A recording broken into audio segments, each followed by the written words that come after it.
نحمده ونصلي على رسوله الكريم اما بعد فاعوذ بالله السميع العليم من الشيطان الرجيم بسم الله الرحمن الرحيم رب اشرح لي صدري ويسر لي امري واحلل عقدة من لساني يفقهوا قولي ربي يسر ولا تؤثر وتمم بالخير۔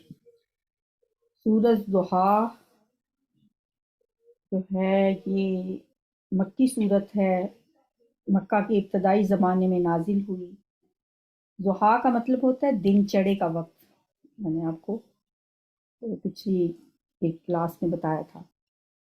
ضحیٰ کی نماز بھی ہوتی ہے جو تقریباً 9-10 بجے پڑھی جاتی ہے۔ ایک تو اشراق ہوتی ہے نا، سورج نکلنے کے 10-15 منٹ کے بعد پڑھتے ہیں، اور پھر دن چڑھے جو نماز پڑھی جاتی ہے اسے ضحیٰ کہا جاتا ہے۔ اور ضحیٰ کا مطلب ہی ہے دن چڑھے کا وقت۔ لوگ نام بھی رکھتے ہیں لڑکیوں کا، اور پھر اسے ضحیٰ بولتے ہیں۔ ضحیٰ نہیں پھر کہنا چاہیے، پھر اس کو ضحیٰ ہی بولنا چاہیے۔ اس صورت کے شان نزول کے متعلق بھی ہمیں کئی روایات ملتی ہیں، جن کا خلاصہ یہ ہے کہ بعثت کے شروع کے دنوں میں نبی صلی اللہ علیہ وسلم پر نزول وحی کا سلسلہ کچھ عرصے کے لیے تو جاری رہا، اور پھر اس کے بعد اچانک رک گیا، اور یہ جو وقفہ تھا یہ کافی لمبا ہو گیا، جس پر جو آپ کے مخالفین تھے انہیں بھی پتہ چلا، کیونکہ ظاہر ہے جو بھی وحی آتی تھی آپ دوسرے ہی لمحے لوگوں کو وہ سناتے تھے، لیکن جب کافی دنوں تک آپ نے لوگوں کو قرآن کا کوئی حصہ نہیں سنایا تو وہ سمجھ گئے کہ نزول وحی کا سلسلہ رک گیا ہے۔ اور کچھ روایات میں یہ بھی آتا ہے کہ ایک دفعہ آپ کی کچھ طبیعت بھی خراب تھی اور آپ چند راتوں تک قیام اللیل کے لیے اٹھ نہ سکی، اور ظاہر ہے اس وجہ سے بھی آپ کچھ پریشان تھے، آپ کی طبیعت میں ظاہر ہے ملال آ جاتا ہے انسان کے۔ تو ابو لہب کا گھر بالکل آپ کے گھر کے ساتھ متصل تھا، تو اس کی بیوی ام جمیل نے آ کے آپ سے کہا کہ میں دیکھتی ہوں کہ تمہارے شیطان نے تمہیں چھوڑ دیا ہے، نعوذ باللہ۔ تو یہ مطلب اتنی تکلیف دہ بات اس نے کی، اور بھی لوگ آپ کو طنز کرتے تھے کہ آپ کے رب نے آپ کو چھوڑ دیا ہے، کیونکہ نزول وحی کا سلسلہ بند ہو چکا تھا، لوگ آپ کو طعنے دے رہے تھے، اور وہ کہتے تھے کہ آپ کا رب آپ سے ناراض ہو گیا ہے۔ یہ بات آپ کے لیے بھی پریشان کن تھی، کیونکہ وحی تو آپ کی روح کی غذا تھی، اور ہر وحی سے آپ کی روح کو تازگی ملتی تھی، اور آپ کے ذہن میں دل میں یہ خیال بھی آتا تھا کہ کہیں واقعی کوئی مجھ سے غلطی تو نہیں ہوگی جس کی وجہ سے اللہ مجھ سے ناراض ہو گیا ہے۔ دیکھیں یہاں سے یہ بھی پتہ چلتا ہے کہ آپ کو پاس کلی طور پہ غیب کا علم نہیں تھا۔ اگر آپ کے پاس غیب کا علم ہوتا تو آپ اس بات پہ پریشان نہ ہوتے، آپ کو پتہ ہوتا کہ کس وجہ سے وحی بند ہوئی ہے۔ تو آپ کافی رنج و غم میں مبتلا رہتے تھے ان دنوں میں۔ تو پھر اللہ تعالیٰ نے آپ پہ جب یہ صورت نازل کی تو یہ ایک طرح سے ایسے ہی تھا جیسے تازہ ہوا کا جھونکا ہوتا ہے۔ یہ صورت جو ہے اس میں آپ کو تسلی دی گئی ہے کہ آپ کے رب نے نہ تو آپ کو چھوڑا ہے اور نہ ہی آپ سے ناراض ہوا ہے۔ تفسیر مظہری میں آتا ہے کہ جب کبھی انسان پہ ڈپریشن ہو، اس کی کیفیت میں ملال ہو، نا امیدی ہو، اور طبیعت اس کی گراں ہو، تو پھر ایسے میں اس صورت کا پڑھنا بہت فائدہ دیتا۔ اس کے اگر ہم الفاظ پہ غور کریں تو واقعی یہ بڑی پر امید صورت ہے۔ آغاز کرتے ہیں صورت کا، بسم اللہ الرحمن الرحیم، والضحیٰ واللیل اذا سجی ما ودعک ربک وما قلی۔ قسم ہے دھوپ چڑھنے کے وقت کی، واللیلی اور رات کی، اذا سجا جب وہ چھا جائے۔ اس سے پہلے ہم نے یغشا کا لفظ پڑھا ہے اسی مفہوم میں، اور یہاں ہے سجا، اس کا بھی یہی مطلب ہے کہ جب وہ چھا جائے۔ واللیلی اور رات کی، اذا سجا جب وہ چھا جائے۔ یہ دو قسمیں کھائی گئی ہیں۔ رات میں اندھیرا اور سکون ہوتا ہے، جبکہ دن میں روشنی اور ہر طرف اجالا ہوتا ہے۔ ان دونوں آیات میں رات اور دن کی جو متضاد خصوصیات ہیں ان کو بطور شہادت پیش کیا ہے، اور پھر کہا ہے ما ودعک ربک وما قلی، نہیں چھوڑا آپ کو آپ کے رب نے اور نہ وہ آپ سے ناراض ہوا. ودع چھوڑنا، ما ودع نہیں چھوڑا کا آپ کو ربو کا آپ کے رب نے، وما قلا اور نہ وہ آپ سے ناراض ہوا. یعنی وحی میں یہ جو وقفہ آیا ہے یہ وہ وقفہ نہیں تھا جو شروع میں جسے ہم فترت وحی کا کہتے ہیں، وہ تو پہلی وحی کے بعد ہی کچھ عرصے کے لیے وہ وقفہ آیا تھا، اسے فترت وحی کا زمانہ کہتے ہیں. اس کے بعد پھر سورت مدثر نازل ہوئی تھی. یہ اس کے بعد کی بات ہے، جب کچھ عرصہ تک تو وحی نازل ہوتی رہی، پھر اس کے بعد بیچ میں ایک گیپ آیا تھا. تو یہ وقفہ اللہ تعالیٰ فرما رہے ہیں اس لیے نہیں تھا کہ اللہ آپ سے ناراض ہو گیا ہے، بلکہ یہ ہماری مشیت کا حصہ ہے. یہ بھی آپ کی تربیت کا ایک جزو ہے کہ اللہ تعالیٰ نے کچھ عرصہ وحی نازل کی اور پھر اس کو روک دیا. اللہ کی مرضی، اس کی حکمت، اس کی مشیت. جس طرح قسمیں بھی تو دن اور رات کی کھائی گئی ہیں کہ جس طرح دن کے اجالے کے ساتھ رات کی تاریکی بھی ضروری ہے، اسی طرح کچھ عرصہ اگر آپ پہ وحی آتی رہی تو کچھ عرصے کے لیے وہ وصل کے ساتھ پھر ہجر کا زمانہ بھی تو ہوتا ہے نا، ملن کے ساتھ جدائی بھی ہوتی ہے. تو جس طرح دن کے بعد رات کا آنا ضروری ہے، اسی طرح جو انسان کا نفس ہے اس کے لیے بھی دونوں کیفیات کا ایکسپیرینس اسے ہونا چاہیے.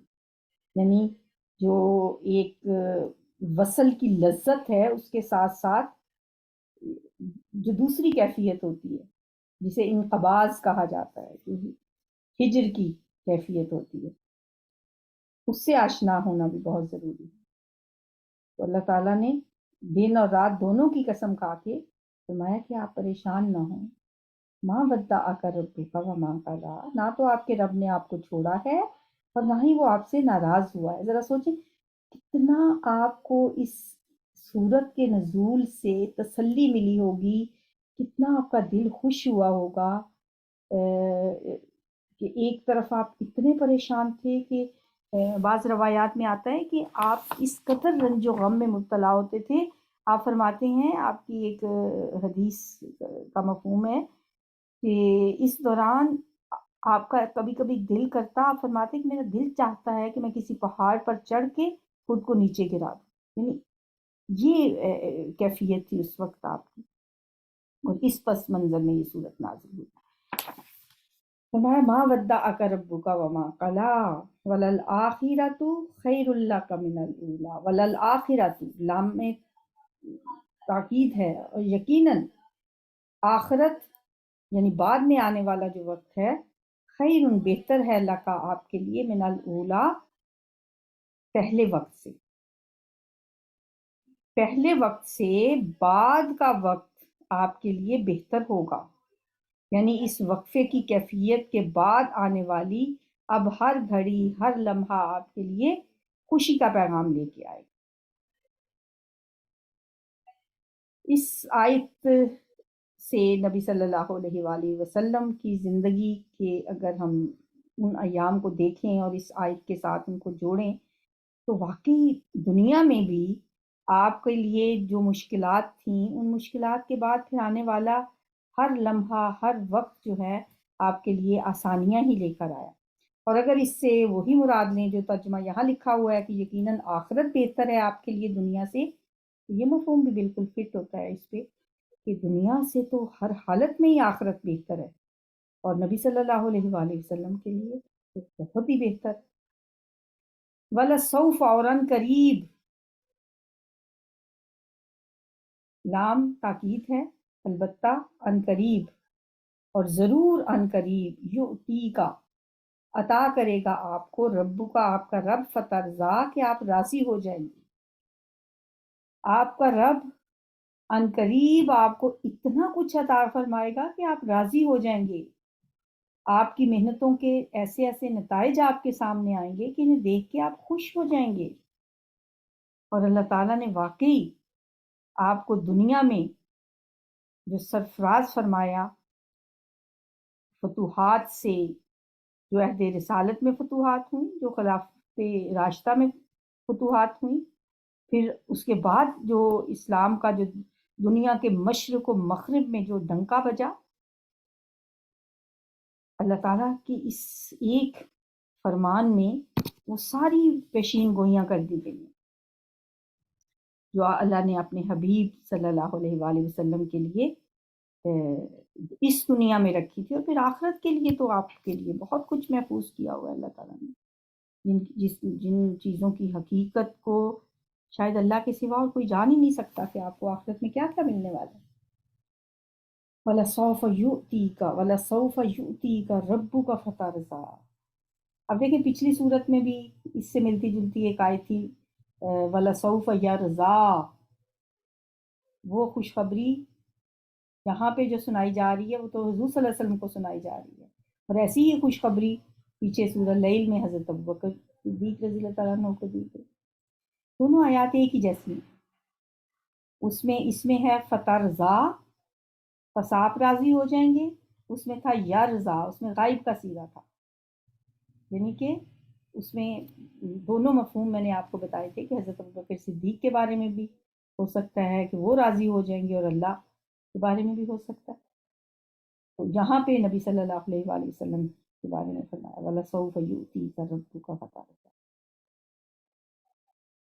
الم یجدک یتیما، کیا اس نے آپ کو یتیم نہیں پایا؟ فآوا، پھر اس نے پناہ دی، یعنی پہلی تین باتیں جو تھیں، قسم کھائی اللہ نے دو چیزوں کی، اور قسم کھا کے اللہ نے فرمایا کہ آپ کے رب نے آپ کو چھوڑا نہیں ہے اور نہ وہ آپ سے ناراض ہوا، اور پھر فرمایا کہ آخرت یعنی بعد میں آنے والا وقت آپ کے لیے پہلے وقت سے ہر لحاظ سے بہتر ہوگا، اور آپ کا رب آپ کو اتنا دے گا کہ آپ راضی ہو جائیں گے۔ اب یہاں پہ اللہ تعالیٰ ماضی کے حوالے سے اپنے احسانات یاد کروا رہے ہیں۔ دنیا میں بھی ایسے ہی ہوتا ہے کہ کوئی پریشان حال آدمی اگر ہو تو اس سے وہ اپنے ماضی میں اللہ کے احسانات کو یاد کر کر کے اس کا شکر ادا کرے تو اس کا ڈپریشن کم ہو جاتا ہے، اس کی افسردگی کی کیفیت جو اس پہ طاری ہوتی ہے اس کو دور کرنے کے لیے اسے چاہیے کہ اللہ کے احسانات کو گن گن کے یاد کرے کہ اللہ نے کس کس طرح اس کی مدد کی ہے، کیسے کیسے اس کو مشکلات سے نکالا ہے، تو اس آدمی کا جو حوصلہ بڑھتا ہے۔ تو یہاں اللہ تعالیٰ نبی صلی اللہ علیہ وآلہ وسلم کو اپنے احسانات یاد کراتے ہیں۔ الم یجدک یتیما فآوا، جب آپ دنیا میں آئے تو آپ بن باپ کے یتیم تھے، آپ کی پیدائش آپ کے والد کی جو وفات ہے وہ آپ کی پیدائش سے پہلے ہی ہو چکی تھی، آپ یتیمی میں پیدا ہوئے، 6 سال کے ہوئے تو آپ کی والدہ کا سایہ سر سے اٹھ گیا، 8 سال کے ہوئے تو دادا بھی دنیا سے چلے گئے۔ پھر کہا جاتا ہے تاریخ کی کتابوں میں، بہت کم ویسے یہ ملتا ہے، زیادہ تر تاریخ کی کتابیں اس معاملے میں خاموش ہیں کہ حضرت ابو عبد المطلب کے بعد آپ کی کفالت آپ کے تایا زبیر بن عبد المطلب نے بھی کی کچھ عرصے کے لیے، پھر ان کا بھی انتقال ہو گیا، پھر اس کے بعد حضرت ابو طالب نے آپ کی کفالت کا ذمہ لیا۔ تو یہ سارے سہارے جو آپ کے بنے وہ کس نے بنائے؟ پھر اس کے بعد جب آپ جوانی کو پہنچے، پھر حضرت خدیجہ کے ساتھ اللہ تعالیٰ نے کیسے ان کے دل میں ڈالا، اور مالی لحاظ سے کتنی سپورٹ ملی آپ کو حضرت خدیجہ کی طرف سے، انہوں نے خود آپ کو پرپوز کیا۔ خدا آپ کی شخصیت اللہ نے ایسی بنائی تھی جو کوئی آپ کو دیکھتا وہ آپ کا ہی ہو کے رہ جاتا تھا۔ جیسے حضرت موسیٰ علیہ السلام کے بارے میں سورۃ طٰہٰ میں آتا ہے نا وَأَلْقَيْتُ عَلَيْكَ مُحَبَّةً مِّنِّي، اے موسیٰ میں نے آپ پر اپنی محبت کا پرتو ڈال دیا تھا، جس کی وجہ سے لوگ آپ کو دیکھ کے خود بخود متاثر ہو جاتے تھے۔ آپ صلی اللہ علیہ وآلہ وسلم کے لیے بھی اللہ نے دوسروں کے دلوں میں یہ رحمت، شفقت اور محبت کے جو جذبات پیدا کیے، جو آپ کے لیے بہت سہارے بنے یہ سب لوگ۔ الم یجدک یتیما فآوا، ہم نے جگہ دی، ووجدک ضالا فہدی، اور پایا آپ کو ناواقف راہ تو اس نے راستہ دکھایا۔ اب اس کے دو ترجمے کیے جاتے ہیں ضالن کے، ایک تو یہ کہ ناواقف راہ بھی اس کا ترجمہ کیا گیا ہے. پھر اللہ نے آپ کو راستہ دکھا دیا. ایک اس کا ترجمہ کیا جاتا ہے حقیقت کی تلاش میں ہونا. آپ حقیقت کی تلاش میں سرگرداں تھے. آپ حقیقت تک پہنچنے کے لیے کوشاں تھے. وہ تو ہم سب جانتے ہیں کہ آپ ظاہر ہے ایک ایسا شخص جس کا سینہ بچپن میں دھو دیا گیا تھا تو وہ اس معاشرے میں پھیلی ہوئی برائیوں کو کیسے برداشت کر سکتا. جب آپ شعور کی عمر کو پہنچے اور آپ نے کائنات کے بارے میں غور و فکر کرنا شروع کیا تو آپ نے دیکھا کہ ہر طرف برائی ہی برائی ہے. آپ غور و فکر کرتے تھے, آپ کائنات کے بارے میں جاننا چاہتے تھے, آپ اللہ کے بارے میں اور اللہ کی عبادت کے لیے آپ کے دل میں جو ایک تڑپ تھی, آپ غار حرا میں چلے جاتے, وہاں میڈیٹیشن میں وقت گزارتے. تو اللہ فرماتے ہیں کہ ایسے موقع پہ اللہ نے وحی کے ذریعے آپ کو رہنمائی فراہم کر دی, کیونکہ آپ کی قوم مشرکانہ طریقوں میں بیہودہ رسم و رواج میں الجھی ہوئی تھی اور آپ اس سے بہت بیزار ہوتے تھے. آپ کے دل میں تو ایک اللہ واحد کا عشق موجود تھا, اور آپ جو تھے وہ اندر ہی اندر یہ جذبہ آپ کے اندر جوش مارتا تھا کہ کوئی ایسا صاف اور کھلا رستہ ملے جو کہ جس سے آپ کے دل کو تسکین ملے. آپ بے قرار تھے, بے چین تھے, سرگرداں پھرتے تھے. آپ غار حرا میں جا کر اپنے مالک کو یاد کرتے, محبوب حقیقی کو پکارتے. آخر اللہ نے غار حرا میں فرشتے کو وحی دے کر بھیجا اور آپ پر تمام راہیں کھول دیں. جیسا کہ سورہ شورا میں بھی آتا ہے, ما کنت تدری مل کتاب ولا ایمان, آپ تو نہیں جانتے تھے کتاب کیا ہے اور ایمان کیا ہے. ولیکن جعلناہ نورا نہدی بہ من نشاء من عبادنا, لیکن ہم نے اس کو بنایا نور, ہم اس کے ذریعے سے ہدایت دیتے ہیں جس کو بھی ہم چاہیں اپنے بندوں میں سے. تو اللہ نے آپ کو فہدا راستہ دکھایا. ووجدک ضالا فہدا ووجدک عائلا فاغنا, اور پایا ہم نے آپ کو تنگ دست, ہم نے نہیں, ووجدک, اور اس نے پایا آپ کو عائلن تنگ دست, فاغنا, تو اس نے غنی کر دیا. اب ظاہر ہے آپ نے یتیمی کی حالت میں آنکھ کھولی تھی تو اللہ تعالیٰ نے آپ کے جو مالی مشکلات تھیں ان کو دور کرنے کے لیے ایسا سبب بنایا کہ حضرت خدیجہ کی ساری دولت آپ کے قدموں میں ڈھیر کر دی. بہت مالدار خاتون تھیں, ہر بڑے سے بڑا سردار آپ سے نکاح کرنے کا خواہشمند تھا, مگر اللہ تعالیٰ نے ان کے دل میں آپ کی محبت ڈال دی. انہوں نے خود آپ کو پیغام نکاح بھیجا. ووجدک عائلا فاغنا, تین چیزیں ہم نے یہاں پڑھی. کون کون سی؟ کہ آپ یتیم تھے تو اس نے آپ کو جگہ دی, آپ ناواقف راہ تھے یا آپ حقیقت کی تلاش میں تھے, فہدا, تو اس نے آپ کو رستہ دکھا دیا.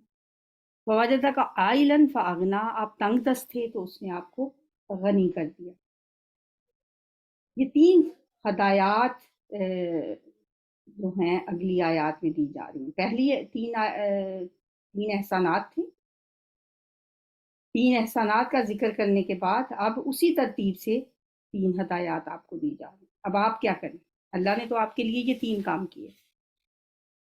اللہ تعالیٰ نے آپ کو رستہ بھی دکھایا, اللہ تعالیٰ نے آپ کو غنی بھی کر دیا, اللہ تعالیٰ نے آپ کو جگہ بھی دی. اب آپ کیا کریں؟ فَأَمَّا الْيَتِيمَ فَلَا تَقْهَرْ, اس نے آپ کو یتیمی میں جگہ دی, ٹھکانہ دیا, آپ کے سرپرست مقرر کیے. اب آپ بھی کیا کریں؟ یتیموں پہ سختی نہ کریں. فَأَمَّا الْيَتِيمَ, بس لیکن جو یتیم ہوگا, فَلَا تَقْهَرْ, آپ اس پہ سختی نہ کریں.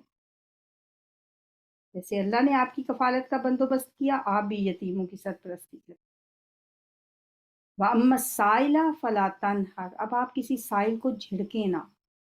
ایک وقت تھا جب آپ تلاش حق میں سرگرداں تھے اور ہم نے آپ کو ہدایت عطا کی تھی. اب اگر آپ کے پاس کوئی سائل اپنی حاجت لے کے آئے، کوئی علم کا پیاسا آپ سے کچھ پوچھنے آئے، تو آپ اسے جھڑکیں نہیں. ہو سکتا ہے کوئی مالی مدد کے لیے آئے اور کوئی علم کی تلاش میں. دونوں طرح کے سائلوں کے لیے آپ اپنے دروازے کھلے رکھیں. اور تیسری بات، وَأَمَّا بِنِعْمَتِ رَبِّكَ فَحَدِّثْ، اور اپنے رب کی نعمت کا بیان کریں. ربی بنعمت ربک فحدث، بیان کیجئے. حدث، حدیث کا مطلب جیسے بات چیت ہوتا ہے نا، تو یہاں حدیث کا مطلب ہے بیان کرنا. اسی سے ایک لفظ ہوتا ہے تحدیث نعمت. نعمت ربی کا بفحدث، اپنے رب کی نعمت کو بیان کرے. مطلب اس کے لیے تحدیث نعمت. بعض اوقات آپ لوگوں کو سنتے ہیں جب کوئی اپنی تعریف بتانا چاہتے ہیں نا کہ میں نے یہ کام کیا، تو پھر یہ لفظ استعمال کرتے ہیں کہ میں تحدیث نعمت کے لیے آپ کو بتا رہا ہوں. کیونکہ یہاں اللہ نے حکم دیا ہے نا کہ رب نے آپ پہ جو نعمتیں کی ہیں اس کو آپ ذکر بھی کریں، اس کا بیان بھی کریں. ٹھیک ہے؟ جو یہ جو ہدایت کی نعمت اللہ نے آپ کو دی ہے، بھی آپ کے رب کی بہت بڑی نعمت ہے. اللہ کی اس نعمت پر شکر کا تقاضا ہے کہ آپ اس نعمت کا چرچا کریں. یعنی یہ جو ہدایت آپ تک پہنچی ہے اسے زیادہ سے زیادہ لوگوں تک پہنچائیں. اب ہمارے لیے اس میں کیا سبق ہے؟ ہدایت کی نعمت اگر ہم تک پہنچی ہے، اللہ نے یہ قرآن کی نعمت اگر ہمیں عطا فرمائی ہے، اگر اس اندھیرے میں اللہ نے نور کی کرن ہمیں ہمارے نصیب میں کی ہے، تو اسے ہم اپنی ذات تک محدود نہ رکھیں. یہ تو بخل ہوگا. جس کسی کو بھی اللہ تعالیٰ ہدایت کی دولت سے نوازے، اسے چاہیے کہ وہ اس خیر کو عام کرے، اسے زیادہ سے زیادہ لوگوں تک پہنچائے. اور جو لوگ اس سے محروم ہیں ان کو اس کی طرف لانے کی کوشش کرے. ہر حربہ استعمال کرے کہ یہ بات، یہ جو ہمارے رب کی بات ہے، یہ زیادہ سے زیادہ لوگوں تک پہنچے. وَأَمَّا بِنِعْمَتِ رَبِّكَ فَحَدِّثْ. سورۃ علم نشرح، اسے سورہ علم نشرح کہتے ہیں، انشراح بھی کہا جاتا ہے. بسم اللہ الرحمن الرحیم. علم نشرح لک صدرک، کیا ہم نے آپ کے لیے آپ کے سینے کو کھول نہیں دیا؟ حمزہ جو ہے شروع کا سوال کے لیے، کیا، لم نہیں. نشرح ہم نے کھول دیا، لکا آپ کے لیے، صدر کا آپ کا سینہ. صدر سینے کو کہتے ہیں. کسی بھی بڑے شہر میں جو ایک مین مرکزی جگہ ہوتی ہے نا، اسے بھی صدر کہا جاتا ہے. جیسے راول پنڈی میں بھی صدر ہے، لاہور میں بھی صدر بازار. صدر کا مطلب سینہ، انسان کے سینے کو بھی صدر کہا جاتا ہے. حضرت موسیٰ علیہ السلام نے تو خود دعا کی تھی نا، ربی اشرح لی صدری، اے میرے رب میرا سینہ کھول دے، مجھے شرح صدر عطا فرما. تو یہاں اللہ تعالیٰ آپ سے فرما رہے ہیں کہ ہم نے کیا آپ کا سینہ نہیں کھول دیا؟ علم نشرح لک صدرک، کیا ہم نے آپ کا سینہ آپ کے لیے نہیں کھولا؟ ووضعنا، اور اتار دیا، ان کا آپ سے، وزرک آپ کا بوجھ. یعنی ہم نے آپ کی بے چینی کم کر کے آپ کے دل کو ایک جو سکون عطا کیا، ایک ٹھہراؤ نصیب کیا آپ کو. یہی ہے سینہ کھول دینا. اور پھر آپ کے سینے میں ہم نے جو علم کا سمندر اتارا ہے، اور جو فرائض نبوت اور فرائض رسالت برداشت کرنے کے لیے ہم نے آپ کے سینے کو جو ایک وسعت عطا کی ہے، یہ ہم نے تو کی ہے. اور پھر ووضعنا عنک وزرک، ہم نے آپ سے آپ کا وہ بوجھ نہیں اتار دیا. الذی انقض ظہرک، جو آپ کی کمر توڑ رہا تھا. انقضا توڑ دیا تھا جس نے زہرا کا آپ کی کمر کو، کیا ہم نے وہ بوجھ آپ سے دور نہیں کر دیے؟ یہ جو بوجھ ہے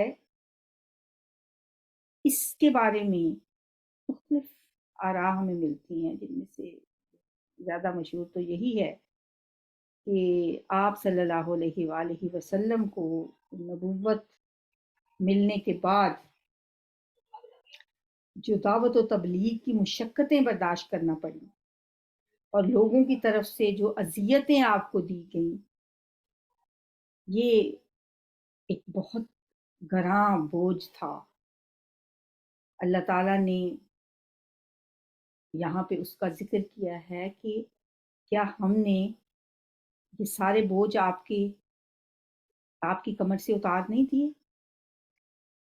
یہ جو بوجھ تھے، دیکھیں بعض مفسرین یہ بھی کہتے ہیں کہ اس سے یہ مراد اس لیے نہیں ہو سکتے یہ بوجھ اس سے، کیونکہ یہ تو ابتدائی دور کی صورت ہے، اس وقت تو ابھی شیب ابی طالب کی تکلیفیں بھی ابھی نہیں ہوئی تھیں، ابھی آپ کو طائف والا واقعہ بھی نہیں ہوا تھا، یوم احد جیسے حالات بھی ابھی پیش نہیں آئے تھے، اس لیے اس سے مراد یہ والی تکالیف نہیں ہیں، بلکہ اس سے مراد وہ ہے کہ جو آپ کو ایک اللہ کے قرب کی خاص نعمت ایک ہوتی ہے نا، ایک جو دائی ہوتا ہے اور پھر پیغمبر جو ہوتا ہے، قرب خاص کی لذت سے جب وہ آشنا ہو جاتا ہے تو پھر اس کی خواہش ہوتی ہے کہ وہ زیادہ سے زیادہ وقت اسی کیفیت میں رہے، جیسے غار حرا میں آپ پہ وحی نازل ہوئی اور پھر اس کے بعد بھی جو وحی کا سلسلہ چلتا رہا، ایک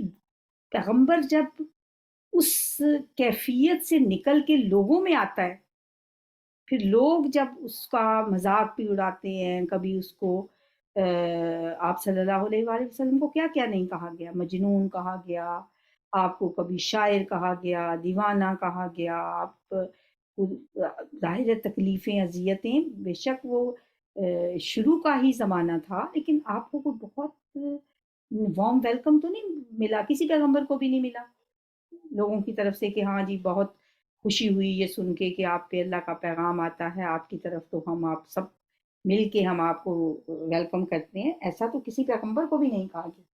اور آپ صلی اللہ علیہ وآلہ وسلم بھی شروع دور میں بھی اگر دیکھا جائے جب آپ نے صفا کی پہاڑی پہ تشریف لے گئے، آپ نے لوگوں کو اللہ کی طرف سے جب آپ کو حکم ملا کہ فَاسْدَعْ بِمَا تُؤْمَرُ، جو حکم آپ کو دیا جا رہا ہے آپ اسے حلال اعلان لوگوں میں بتائیں، تو آپ نے صفا کی پہاڑی پہ جا کے جب اعلان کیا تو ابو لہب نے کیسے کیسے الفاظ استعمال کیے، اس نے کہا کہ روک لو اس کا ہاتھ ابھی سے، اس سے پہلے کہ پورا عرب ہمارا دشمن ہو جائے، اور آپ کی کوئی بات نہیں مانی ہے۔ پھر آپ نے اپنے گھر میں دعوت کی، سب لوگوں کو بلایا، تب بھی کسی نے آپ کی بات نہیں سنی۔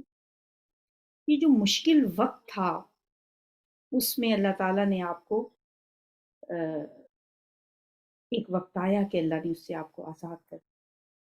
اللہ تعالیٰ نے کتنا ٹائم گزرا ہوگا، آپ جب مکہ سے مدینہ چلے گئے، بے سر و سامانی کی حالت میں آپ مدینہ سے نکلے تھے، آپ کو اپنا شہر چھوڑنا بہت اذیت دے رہا تھا، آپ نے فرمایا تھا اے مکہ تو مجھے دنیا بھر سے زیادہ عزیز ہے، لیکن تیرے فرزند مجھے یہاں رہنے نہیں دیتے۔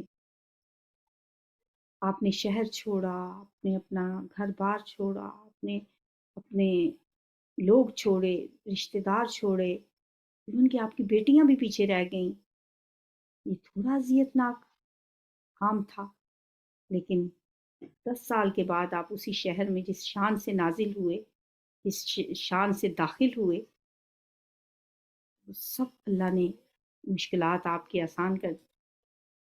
وَوَضَعْنَا عَنْكَ وِزْرَكَ الَّذِي أَنقَضَ ظَهْرَكَ وَرَفَعْنَا لَكَ ذِكْرَكَ، اور ہم نے بلند کر دیا آپ کے لیے آپ کا ذکر۔ حضور صلی اللہ علیہ وسلم نے ارشاد فرمائے، حضرت جبرائیل علیہ السلام ایک دفعہ میرے پاس آئے اور کہا کہ میرا اور آپ کا رب پوچھتا ہے کہ آپ جانتے ہیں کہ میں نے آپ کے ذکر کو کس طرح بلند کیا ہے؟ فرماتے ہیں میں نے جواب دیا اس حقیقت کو اللہ ہی بہتر جانتا ہے۔ اللہ نے فرمایا کہ آپ کے رفع ذکر کی کیفیت یہ ہے کہ جہاں میرا ذکر کیا جائے گا وہاں آپ کا بھی میرے ساتھ ذکر کیا جائے گا، سبحان اللہ۔ اور ایسا ہی ہے، جہاں پہ اشہد ان لا الہ الا اللہ کہا جاتا ہے وہاں اشہد ان محمد رسول اللہ بھی کہا جاتا ہے۔ کوئی نماز نہیں جس میں آپ کا ذکر نہ ہو، کوئی اذان نہیں جہاں پہ آپ کا ذکر نہ ہو۔ آپ پہ درود بھیجنا عظیم ترین عبادت کا درجہ رکھتا ہے۔ وَرَفَعْنَا لَكَ ذِكْرَكَ، ہم نے آپ کا ذکر بلند کر دیا۔ ہر وقت پوری دنیا میں کہیں نہ کہیں تو اذان کا وقت ہوتا ہے، ایسا نہیں ہوتا کہ کوئی ایسا وقت ہو جہاں کہیں بھی اذان نہ ہو رہی ہو۔ اگر آپ حساب لگائے نا، کسی وقت ظہر کی اذان کا وقت جہاں ایک جگہ پہ ہوتا ہے، پھر بیچ میں کوئی وقفہ آتا ہے تو درمیان میں آپ کہیں فون کر کے دیکھیں فجر کا وقت ہوگا کہیں کسی جگہ پہ۔ یہ جو درمیان میں ہمارے ہاں صبح سے لے کے ظہر تک کا وقفہ آتا ہے، اس وقت میں کہیں عصر ہو رہی ہوتی ہے، کہیں مغرب ہو رہی ہوتی ہے، کہیں عشاء ہو رہی ہوتی ہے، یعنی ہر وقت دنیا میں اذانیں گونج رہی ہیں اور ان میں آپ کا نام لیا۔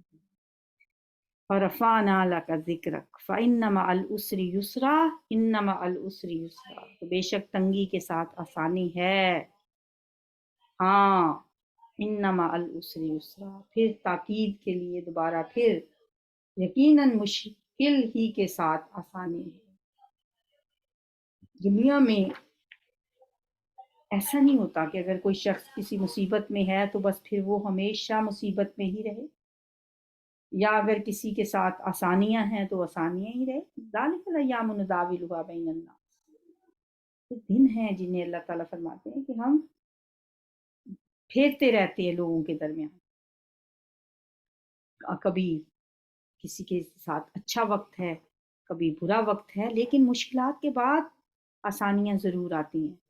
جیسے کہ پیچھے قسمیں کھائیں نا اللہ تعالیٰ نے، والضحیٰ واللیل اذا سجی، دن چڑھے کی اور رات کی قسم کھائی، یعنی رات کی تاریکی کے بعد دن کا اجالا ضرور ہوتا، مشکلات کے بعد آسانیاں ضرور آتی ہیں۔ یہ اسری یسرا، یہ دونوں لفظ وہی ہیں، اسرت اور یسرت، کل جن کی میں نے وضاحت کی تھی، تنگی اور آسانی۔ ہر اسرت کے بعد آسانی ہے، ہر تنگی ہر مشکل کے بعد اچھا وقت ضرور آتا ہے۔ یہ اللہ کا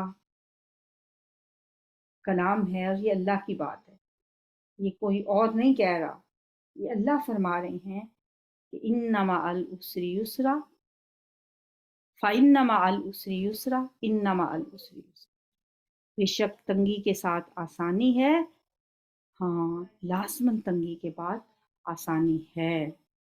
فَإِذَا فَرَغْتَ فَانْصَبْ، چنانچہ جب آپ فارغ ہو جائیں تو محنت کریں، یعنی جب دین کے کاموں سے آپ فارغ ہو جائیں، آپ کا مشن مکمل ہو جائے، تو پھر آپ اللہ کی طرف متوجہ ہو